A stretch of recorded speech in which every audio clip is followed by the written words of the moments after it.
Swag intro देखने वाले सारे दर्शक का नमो इनके उत्तर राम राम।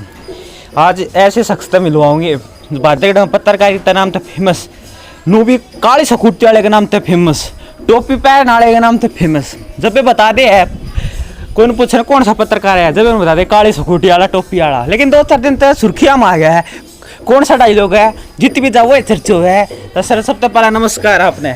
नमस्कार भाई, पहले तो आपके दर्शकों ने सारे बहन भाइयों ने मेरी ओर से नमस्कार। सर वो डायलॉग बताओ अपना, कौन सा? पहला वो जो तो 3-4 दिन तक घना फेमस हो रहा है। अच्छा, वो परसों की रात ने जो रात फेमस हो गया भाई। ये क्या हुआ था कि मन ने ये बोला था, ना किसी का दुश्मन ना किसी का भैया, मैं शैलेंद्र सिंह दहिया। देख तो ले भाई, यो डायलॉग था रात फेमस और है भी हकीकत भाई। हम के सरता जानेंगे इस लाइन में क्यों कर रुझान होया, क्यों कर आए के थी। और सर पहला फौज में भी रह चुके हैं, फौज में क्या काम करा तो सरता जानेंगे। सर कौन से सन में आप फौज में गई? मैं 1984-85 के उसमें दौरान में गया था। 84 में मैं भर्ती हो गया था और मैं ईएमई में इलेक्ट्रॉनिक्स मैकेनिकल एंड इंजीनियर्स के अंदर सेना में भर्ती हुआ था एज एक सिपाही। सर कितनी पढ़ाई करी आपने? मैं अड़े गांव मेरा गुभाना है और गुभाना में मैं 10वीं तक मैं पढ़ा। इसके बाद मैं फौज में भर्ती हो गया, शौक था और इस शौक में भर्ती हो गए भाई। भर्ती हुए पाछा फिर ट्रेनिंग कर मैं पहली यूनिट मेरी श्रीनगर थी। जब आप छोटे थे तो आपके मन में क्या था, मैं क्या बनूं बड़ा होके? मेरे दिमाग में ये था कि मैं एक सैनिक बनूं, कि दुनिया ये कहे सैनिक फौजी का तो बिना बताए फौज में कोई फार्म भरा था या ट्रेनिंग पर गई, घर वाला ने किस तरह मेरा पट्टा, जब खुशी किस तरह महसूस हुई आप हाँ भाई हमारा छोरा फौज में भर्ती हो गया, देश की सेवा करेगा? जब मैं 10वीं कर ली और घर वाले मैं पढ़ना चाह रहा था, फिर घर की कुछ कंडीशन ऐसी थी कि मैं आगे नहीं पढ़ा पाए मेरे घर वाले। फिर बोला भाई तू क्या और कम काम कर ले। फिर मैंने सोचा मगर इस तरह अच्छा ही आऊँगा ना, घूमन तो अच्छा है, जो निकम्मे की जो टीम है डालेंगी उन तो बचूंगा, चुगली चाटी तो बचूंगा भाई। भर्ती थी, मैं भर्ती में जाकर खड़ा होगा और भाई सेलेक्ट हो गया। बचपन में शैतान थे कि शरीफ वाले थे? शैतान तो मेरे गांव वाले बता देंगे कितना शरीफ काम है कि चलते के सिर ने फोड़ के आ जाया करते। पर भाई जब उम्र बढ़ा है तो उसके हिसाब से फिर जिम्मेवारी बढ़ा है तो फिर उसके हिसाब से अपने आप समझ आ जाए। कितने साल देश की सेवा करी? मैंने 28 साल 1 महीना फौज की नौकरी करी और एज ए इंजीनियर और एज ए ग्रेजुएट आया मैं।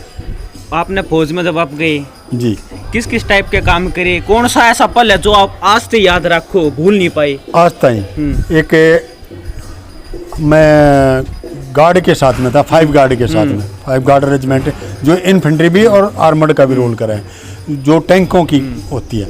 तो उसमें एक बीएमपी थी।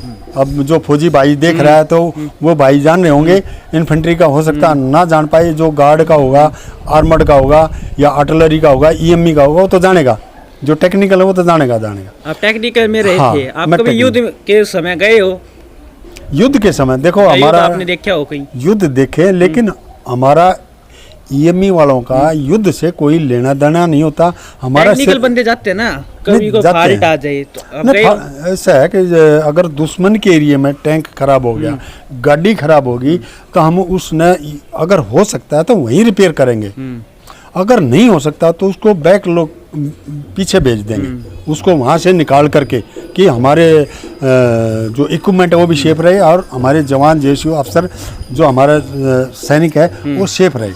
आपने देश की सेवा करी, हाँ। उसके बाद आज जब आपने देश की सेवा करने के बाद आप घर आए, हाँ। उसके बाद आपने क्या सोचा कि अब मैं देश की सेवा किस तरह कर पाऊँ? हाँ, मैं फौज से पेंशन आने के बाद में मैंने वहाँ का जो बोलते हैं ना कि भाई यहाँ आने के बाद में लोग फौजी को मतलब इतना वो नहीं वो करते, अगर भाई ये तो फौजी है, इसका दिमाग है, घुटने में आ लिया, वो आ लिया, यो क्या करेगा, कुछ नहीं करेगा।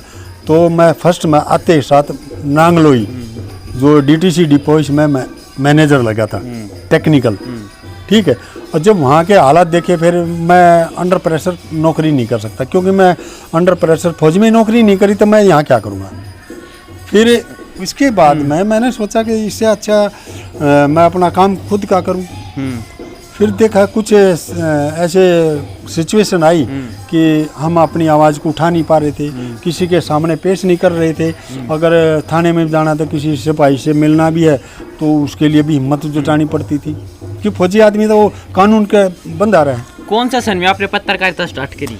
ये करीब करीब में मेरे को 8-10 साल होने वाले हैं, और ये मजबूरी में करनी पड़ी थी, क्योंकि कुछ पड़ोसी लोग इस प्रकार के थे। अब मैं व्यक्ति विशेष के ऊपर अटैक नहीं करूंगा और ना उनके ऊपर उनका नाम लूँगा, वो उचित नहीं है कि वो स्वर्ग में चले गए, हम यहाँ पर हैं। तो ये है कि कुछ कारणों से कुछ अभद्र वो व्यवहार करते थे, और उनके भाई राजनीति भी तौर से उनके सलूक अच्छे थे, कि लंबे चौड़े हाथ थे। तो इस वजह से फिर हम अपनी आवाज़ को उठा नहीं पाते थे। हमारी आवाज़ को, या नॉर्मल जो गरीब आदमी दिहाड़ीदार मजदूर है उसको कहाँ फुर्सत है, वो अपनी दिहाड़ी करेगा या थाने कोर्ट में घूमेगा। तो उस मेरी आवाज़ दबी थी। तो उस समय मैंने निर्णय लिया था कि पत्रकारों के भी पास में गया, कोई मेरे को वो नहीं मिल पाया था, क्योंकि पत्रकारिता में भी कुछ लोगों की प्रॉब्लम आ जाती होगी, हम ये उनको भी वो नहीं कह सकते। उस समय हमारी कोई आवाज़ नहीं सुनी। तो फिर मैंने अंतिम निर्णय यही लिया कि हम अपना ही वो करेंगे और इस मीडिया के अंदर आएंगे, और हम अपनी तो आवाज़ उठाएंगे ही उठाएंगे। आम जन की आवाज़ उठा करके आज आपके सामने जो मैंने जो डायलॉग बोला था, ना किसी का दुश्मन ना मैं किसी का भैया, मैं हूँ शैलेंद्र सिंह दहिया। तो इस वजह से मैं भाई मजबूरी में पत्रकारिता में आया था, और आज आप लोग भी जान रहे हो और आम जन समाज के लोग भी जानते हैं। प्रयास हमारा यही रहता कि किसी के अहित की बात ना हो, किसी को दबाया ना जाए नजायज़। अगर कोई दबाने की कोशिश करता तो कानूनी तौर पे हम अधिकारी तक भी जा कर के मिलते हैं। अब फॉर एग्जांपल उदाहरण के तौर पर करीब 40-50 लोगों की पेंशन, बुढ़ापा पेंशन की दिक्कत आ रही थी, तो उनके लिए भी हमने जा कर के झज्जर जो जन कल्याण विभाग है वहाँ में जा कर के लोगों की समस्या का समाधान करा। आज वो बुजुर्ग लोग भाई उनकी पेंशन भी हो गई है, और जहाँ भी दिखाई देता हूँ, अरे बेटा नमस्कार। तो हमें आशीर्वाद और दुआओं की ज़रूरत है, और उन्हीं के चलते हम यहाँ पर हैं। अब मैं जो कर भी रहा हूँ तो किसकी वजह से कर रहा हूँ, क्यों कर रहा हूँ, कि मेरा बेटा बायोमेडिकल इंजीनियर था और एक सैनिक का ये पत्रकारिता में नहीं आ सर, मैं एक सवाल जानना चाहता हूँ। मैंने देखा आप अगर सकते पूरे मेहनत से काम कर रहे थे, दिन को दिन नहीं देखा, रात को रात नहीं देखा, मेहनत कर रहे थे, लेकिन आप अभी सितंबर अक्टूबर के आसपास आप 3-4 महीने दिखे नहीं, क्या कारण रहा? कारण ये रहा कि मेरा बेटा एक ही था, बायोमेडिकल इंजीनियर, और ऑल ओवर इंडिया के हॉस्पिटलों के NABH मतलब जो मेडिकल से बिलोंग्स करते हैं वे समझ पाएंगे, वो करता था। और मुझे खुशी ये है कि बेटा तो आज नहीं है इस संसार में, लेकिन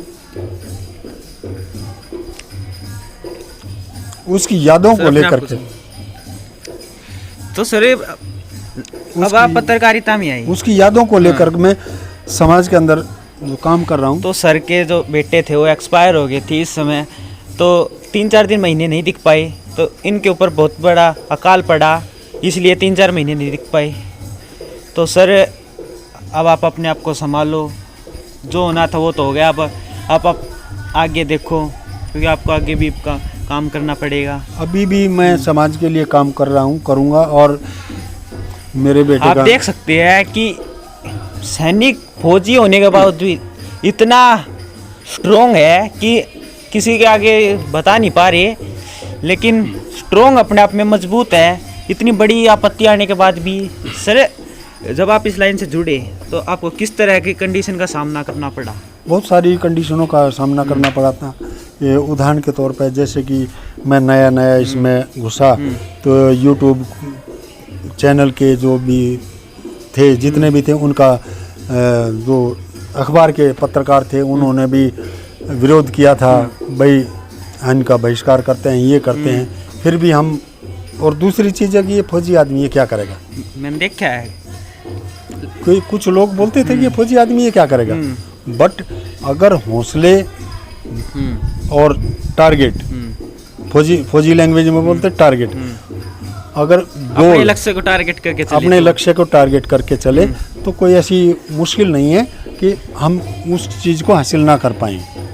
ऐसे युवा भी है जो इस लाइन में आना चाहते हैं, छोटी उम्र के भी आ गए हैं, लेकिन कुछ लोग आने पत्रकार है जो कहते हैं ये कुछ नहीं है, ये लाइन है ठीक नहीं है, मतलब उनसे कट्टी करते हैं। आप क्या कहना चाहोगे उन युवाओं को? देखो ऐसा है कि कुछ लोग ये चाहेंगे कि भाई हमारे से आगे कैसे बढ़ जाएगा, कि किसी को ये बता दे कि भाई तू नहीं कर पाएगा, ताकि उनका नंबर न कट पाए और वो आगे न बढ़ पाए। तो ये भारत के संविधान ने अधिकार दे रखा है, अगर पढ़ा लिखा है और समाज के प्रति या किसी बहन बेटी के प्रति, किसी के भी प्रति एक सकारात्मक सोच रखता है, और पत्रकारिता में वही सक्सेस है जो सकारात्मक सोच रखे। और नेगेटिव तो हर कोई दिखा देता है, लेकिन पॉजिटिव भी दिखाओ। अब पत्रकारिता में आने के बाद ऐसा कौन सा पल है जो आप भूल नहीं पाए? मैंने देखा था बॉयलर ब्लास्ट हुआ था बहादुरगढ़ में, जो सबसे हाँ। बड़ी घटना थी, उसमें आप मैंने देखा आपने बहुत तगड़ी कवरेज करी थी, आपके चोट भी लग गई थी उस समय। हाँ, उस समय मैं 5वीं मंजिल पे चढ़ करके और उस हादसे को मैं कवर कर रहा था, और जब आग ज़्यादा भड़की तो मैं दूसरी मंजिल से जंप करके नीचे आ गया था। पहले 5वीं पे गया, फिर वहाँ से नीचे आग भड़की तो फिर मैं नीचे आ गया था। जब दूसरी मंजिल पर और ज़्यादा हुआ मैं जंप कर गया, तो उस दौरान थोड़ी ही चोट लगी थी। फिर नीचे उतर के देखा तो जो ब्लास्ट हुआ था एक आदमी की डेड बॉडी वो ऐसे स्ट्रक्चर के ऊपर लेकर के जा रहे थे जैसे तंदूर से मुर्गा निकालते हैं, इस प्रकार का वो मैं अकेला ही था। और प्रेम शर्मा जी जो पंजाब केसरी के वरिष्ठ पत्रकार और बहादुरगढ़ के सबसे पुराने पत्रकार हैं, और जब उन्होंने बोला एक दैया जी इसके फुटेज, मैं कहा प्रेम जी आप बैठिए, आप बुजुर्ग आदमी हैं, इसको मैं आपके शेयर कर दूंगा मैं। तो उन्होंने भी बहुत वो क्या था कि आप इतनी ऊंचाई से और ऐसे, मगर सर ये समय का वो है, और समय की नज़ाकत को देखते हुए अपने आप को बचाना और जनता के बीच में रहना, ये सबसे बड़ा हुआ है। जिस प्रकार से उन्होंने अब करीब 75 साल से अधिक हो गया, और आज भी पत्रकारिता से इतना प्रेम शर्मा जी जुड़े हुए हैं, कहीं भी कोई भी काम होता है प्रेम शर्मा जी इस उम्र में भी एकदम गोली के माफिक चलते हैं। दो शब्द कोई गाने के जो फौज के हो, गाने के, अब फौज के दौरान तो बहुत कुछ गाने चलते थे। कोई आपके मुंह से कोई दो शब्द कोई गाने के जो फौज से बिलोंग करता हो, कोई गाना। फौज से ये है कि संदेश से आते हैं, संदेश से, ये जो बॉर्डर फिल्म का गाना है ये मुझे बहुत ही अच्छा लगा। और उस समय जब बॉर्डर फिल्म की शूटिंग चल रही थी तो उस समय मैं बीकानेर जो आर्मर्ड ब्रिगेड है उसी के अंडर में था। मैं फौज में आप कहाँ गए? मैं फर्स्ट यूनिट मेरी रही 43 MA बटालियन, वहाँ श्रीनगर, केयर ऑफ 56 APO। और उसके बाद में मैं आया जोधपुर में, जोधपुर के बाद में मैं आया झांसी के बाद मैं आया कठुआ जो लखनपुर से आगे है, वहाँ से आया मैं इधर मामून कैंट पठानकोट, यहाँ से फिर मैं गया गुवाहाटी से फिर मैं आया वापिस इधर जम्मू कश्मीर में। तो मेरी अधिकतर नौकरी जम्मू कश्मीर की रही, और वहाँ के तजर्बे भी, और ज़िंदगी मौत के, ज़िंदगी का कोई पता नहीं था कब और किस समय किसको गोली लग जाएगी। लेकिन हम EME के होने के नाते एक सपोर्टिंग वो थे, हम सेना के इक्विपमेंट को रिपेयर करने के लिए 2400 घंटे हम तैयार रहते थे, और लड़ाई के लिए सेना के कोई भी हथियार है उनको 2400 घंटे तैयार रखते थे। और हमने तीनों सेनाओं के साथ नौकरी की है। आर्मी है, आर्मी में तो हम थे ही। फौज में ऐसा, ये जो फौज में अपने मुश्किल आती है, कौन कौन सी कठिनाई आती है, जिसके सुनने को मिलता है खबरों में कि आज अपना फौजी भाई शहीद होगा, आज वहाँ हो गया, ऐसा क्या कारण रहता है कि इतने भाई फौजी भाई शहीद हो जाए? देखो, वास्तविकता अंदर तक की मैं बताना नहीं चाहूँगा, अगर बता दिया तो बहुत कुछ इसमें अधिकारियों को मिर्ची लगेंगी, और ये बात सिक्योरिटी की होती है। कारण क्या होता है कि जवान को रेस्ट नहीं मिलता, जेसीओ को रेस्ट नहीं मिलता। कारण यही है कि अधिकारियों के जी हजूरी गुलामी करने में लगे रहते हैं। जो उनकी ज़्यादा जी हजूरी गुलामी करेगा तो वो दिल्ली में बैठा हुआ है, उसके घर में बैठा है, वो ऑर्डिनरी कप्तान बन के आ जाएगा। और जो बॉर्डर के ऊपर ज़िंदगी और मौत के बीच खेल रहा है, उसको सिपाही रैंक से भी मुश्किल हो जाता है। फौजी भाई को किस किस मुश्किलों का सामना करना पड़ता है बॉर्डर पे? वो तो देखो, वहाँ की सिचुएशन वहीं रहती है, और वहाँ के जो जवान है जेसीओ ही जानता है, अधिकारी तो इतना वो नहीं करते।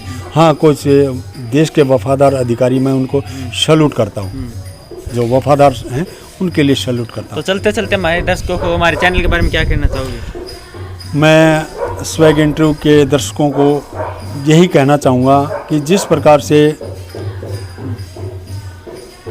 मयंक चोपड़ा जो कार्य कर रहा है, देखो एक पढ़ाई तो करना ही करना है, वो तो हमारा जन्मसिद्ध अधिकार है, उसको तो करना ही करना है। और जो आपका टारगेट है, आपने क्या करना है, समाज की कुरीतियों को भी उठा रहे हो, और जो विशेष व्यक्ति हैं जो समाज के बीच रह कर के कुरीतियों को भी ख़त्म करने में जुटे हैं, और जो कलाकार उभरते कलाकार हैं उनको भी आगे लेकर के आ रहे हो। वीडियो लाइक कर दियो, चैनल ने सब्सक्राइब कर दियो, और कमेंट करके बता दियो किसी एक अलग की मिलेंगे फिर अगले इंटरव्यू और वीडियो में। तब तक के लिए जय हिंद, जय भारत, जय हिंद।